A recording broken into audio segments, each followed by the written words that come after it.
Il-ħamis filgħaxija l-ġurati sabu lil Roberta Ġus u Jamie Vella nstabu ħatja ta' Defni Karwana Garizja u lil Jamie Vella u George De Giorgio magħruf bħala ċ-Ċiniż instabu ħatja l-omiċidju ta' Carmel Kirkop fl-2015.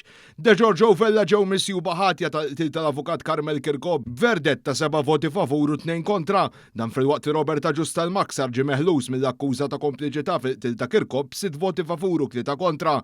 L-istess Roberta Ġus u Jamie Vella ġew misjuba ħatja ta' Defni Karwana Garizja b'8 voti favur u 1 kontra u ma nstabu ħatja wkoll li kienu kompliċi fl-isplużjoni u li kienu fil-possess ta' splussivi. Dan il-ġuri beda nhar l-24 ta' April li għadda u dam għaddej għal 37 ġurnata fejn matulhom instemet ix-xhieda tal-157 persuna. L-avukat Carmel Kirkop ta' 51 sena minn Birkirkara stess inqatel kiesaħ u bieret b'tiri ta' arma tan-nar sparati minn madwar 2 metri l-bot minn vettura nhar it-8 Ottubru tal-2015 fit-triq John Borg u kien instab fadira dem fid-daħla tal-garax. Minnaħa l-oħra Defni Karwana Garizja nqatlet fis-16 Ottubru ta' 8 snin ilu għal ħabta ta' 3 ta' nofsinhar. Is-sentenza fil-konfront tal-4 ħatja se tingħata nhar it-tlieta li ġej fil-11 ta' filgħodu.